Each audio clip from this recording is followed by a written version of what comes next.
What's going on, Junkie Nation? Gorgeous George and Goes checking in with the Midwest Chopper. We're going to chop it up with the Midwest Chopper. And his name is Isaac Dulgarian. Isaac, you started early in your career in the UFC. You're kind of almost a UFC baby growing up within the promotion.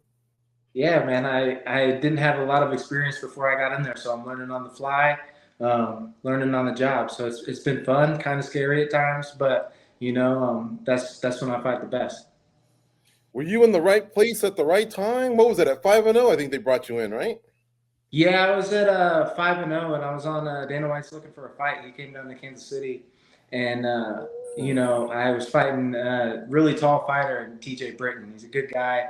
I think he was like 6'3" or 6'4". He's super tall, and I ended up knocking him out in the first round in front of Dana and Dean Thomas and all those guys. I'm looking for a fight, Matt Serra, everybody. So it was pretty cool.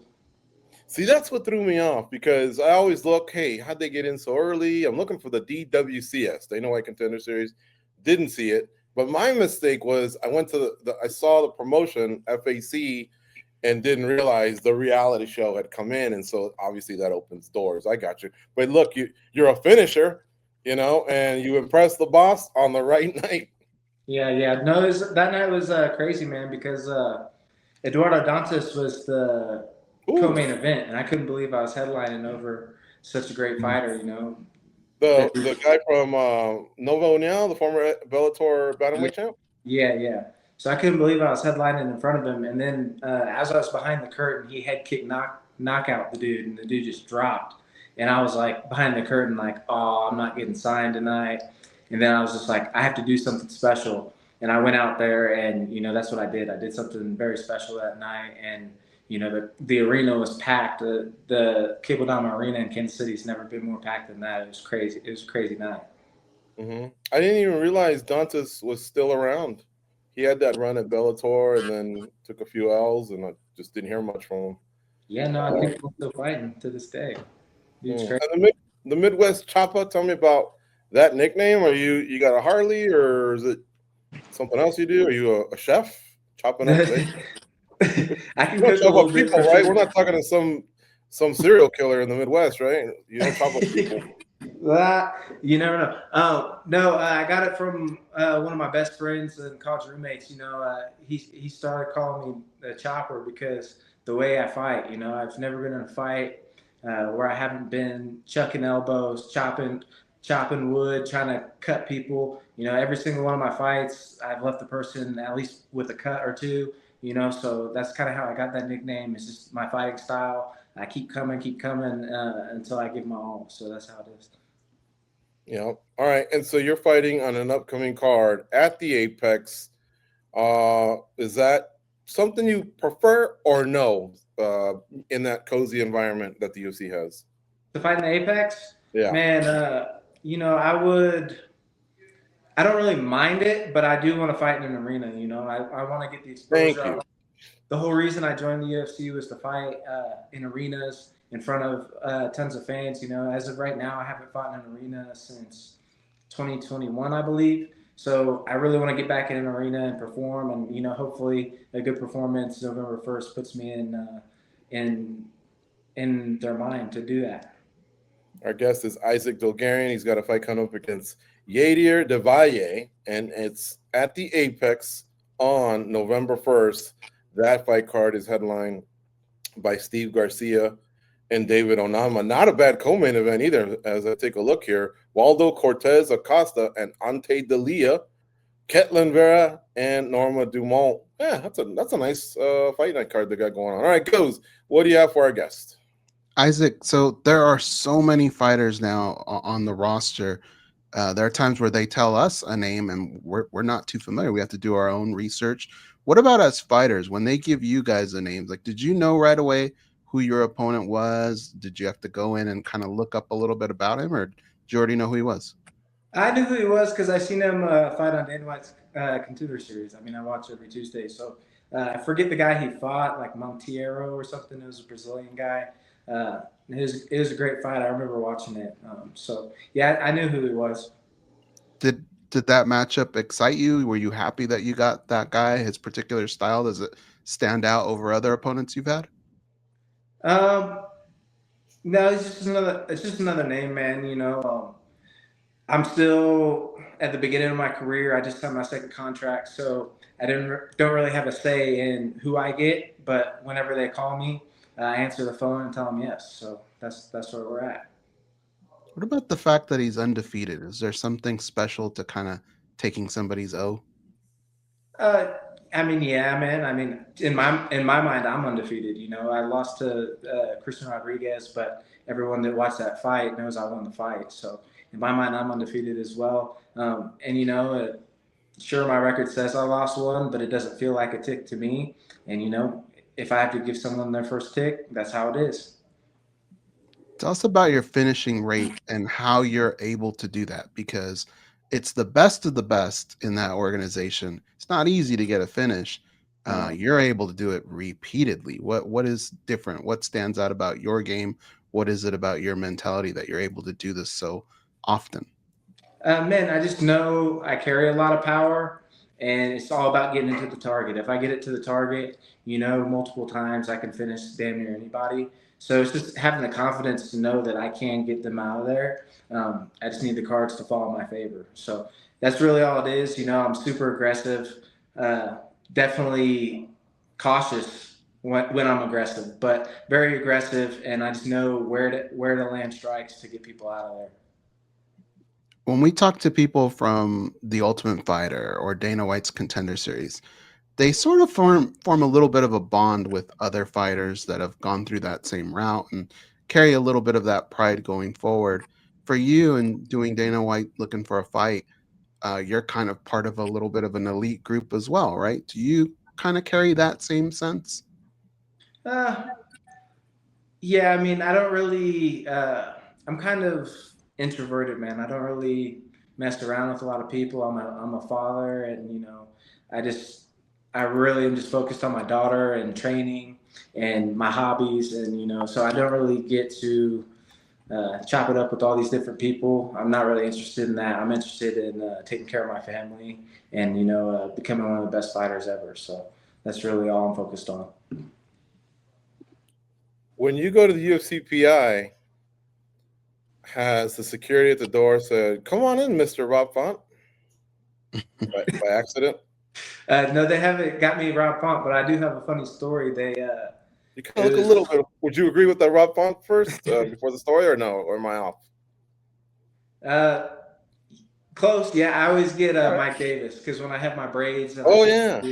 I get Mike Davis. And the UFC actually posted a video of Mike Davis like warming up, like the pictures and videos that they post before the fights, but it said Isaac Dulgarian. It was 6-0, and it was just Mike Davis. And I was like, no way. They did me dirty with that one, but it was all love. That's my big brother. Out? Huh? Did you point it out to them? No, I let him run with it. Mike Davis, that's my big brother, I guess now. So whatever. Okay. And then tell me where you train. You're based in the Midwest, Kansas City, I believe, or I originally started training in Kansas City at Glory MMA, and now I'm out in Denver, Colorado at Factory X, under Coach Mark Montoya. Does Glory MMA exist anymore, or did James have to shut the whole thing down? Yeah, they exist. I don't know any fighters. There's no UFC fighters there, but they still do their cardio kickbox and teach people how to fight and stuff. So you keep in touch with them anymore, or did everyone just distance themselves? I see you selling real estate or something like that. And I was told I'm not supposed to be in contact. That's all I really know. I just moved out here. I just moved out here to Denver and start training under Mark Montoya and just kind of stay in my lane out here. Yeah, no, I don't blame you. It's kind of like, so him and we used to do a show at the Mandalay Bay, and you could openly talk about gambling.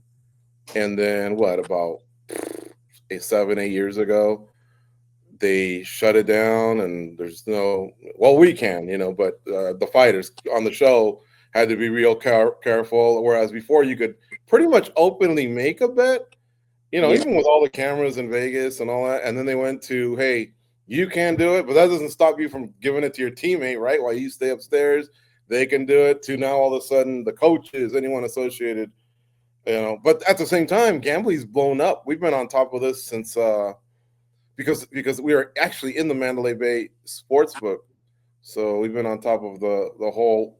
We knew gambling would help bring the sport up. I don't know if you know this, but a lot of people gamble, a lot of fans, and Yeah, all over the world, man. People always message me and tell me how much money they made. I'm like, I need 10%, brother.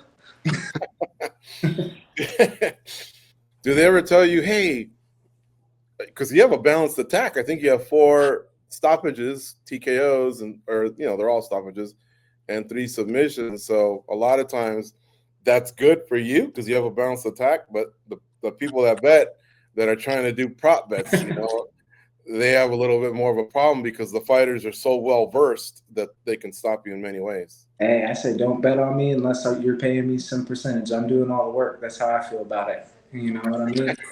Like, I work my ass off every day. I'm trying to support a family with this, and I think they should put some type of clause, like 3 or 5% of what you make goes to the fighter. So that's how I think they should do it, because we're the ones putting our lives on the line. We're the ones, sacrificing everything, training all day long, losing a social life, all that type of stuff. So yeah, if you're betting on me, I want some of it. All right, allow me to push back. Now, what if someone goes, hey man, you need to give me $200. I had you against C-Rod. So I lost like 30 grand. So can you kick back this way? You better holler at the judges on that one, brother. There you go. That's the proper response. That's the proper response. Go talk to the judges, man. I won. But you know what? The good thing is we can joke about it. You're shaking it. It's not even in your mind like it is a loss. You don't know how many fighters really carry losses for, I'm not joking, even years, whether it's just they want to get that lick back or, it affected the trajectory, your contract negotiation, leverage, or anything, sponsorship, I don't know. But fighters that can shake off those losses and just move forward, I'm telling you, that's the best way you pick yourself up. It's a tough life, man. You guys as prize fighters. 100%. You gotta, carry that backpack up the mountain every day. So it doesn't really affect me whatsoever. It's just a bump in the road, and we keep building, keep getting better. And like you said, I started the UFC 5-0. I don't have 20 fights like these guys, like some of these guys, and I'm learning on the fly. So it's bound to happen at some point. Everybody takes a tick eventually, unless you're Khabib. So it is what it is. Mm-hmm. Did I hear you right? You went to Denver with Mark Montoya? Yes, sir. Goes and I were just talking about it. Did you see the way he cornered Chris Gutierrez, who would be, I guess, your teammate? Yeah, I was in the corner with Mark. Were you? Okay. Yeah, I've been helping Chris a lot. I love how, because Chris won that round, and he came out the first 90 seconds, guns a-blazing. So I love that connection. But can you talk about, a lot of fighters wouldn't be comfortable with the coach yelling at them like they did. But, obviously this guy's guided so many careers. He knows what he's doing. He's a winner. What's your connection with the coach? And is that the kind of advice you want in between rounds, basically really getting in your face? Well, here's the thing. Mark knows exactly what each of us need individually. And in that moment, that's what Chris needed to get going. We were telling him at the end of the first round, hey, you got to push him up to the cage. You got to put him on sponsors and, get the pressure going. And he just wasn't able to pull the trigger. And then third round, in between the second and third round, Mark got on him. And I was outside of the cage, and I got on him as well. And, like you said, he came out guns a-blazing, dropped the dude, and showed what he's capable of, So he's capable to win that fight. I have no doubt in my mind. If that guy broke into Chris Gutierrez's house, Chris would beat him up. But, it's with the lights, camera, action, you have to be able to pull the trigger, and he just didn't pull it early enough in that fight. Yeah, and plus, like we were talking earlier, I think it helps you rebuild for your next few fights because you can make that adjustment. Maybe you made it too late, in the fight for this time. But going forward, that's what this is all about, is figuring puzzles out, and that's basically what it was. That was basically his learning lesson from that. Yeah. So he's a vet in the sport. He just didn't pull the trigger early enough. He's capable. You know, I've been helping him out a lot with his wrestling and grappling, and he's been helping me a ton with my striking. So, you know, we're a great blend, great practice partners, and he's a good friend of mine. Mm-hmm. I'm just curious. My name's George, so call me Curious George. What's the Fox Raven on your t-shirt? Oh, What, a strip bar or what? I wish it's just a coffee shop, I think. Oh, okay. Her brand. Yeah. The shirts, I've seen it. I don't really buy a lot of shirts because I get a ton of free shirts, but I saw it at the coffee shop, and I was like, I need to get that one because the logo on the back's pretty sick. Mm-hmm. See, at the Spearman Rhino the other day, I got lap dances from a Foxy and from a Raven. So I thought, okay, I see how Isaac rolls. Okay, I see how you roll, brother. All right, my man. Well, listen, thanks for joining us, having some fun with us a little bit, letting us get to know you. Good luck against Yadier del Valle on November 1st at the Apex. We're Vegas boys, so there's a good chance we'll run into you.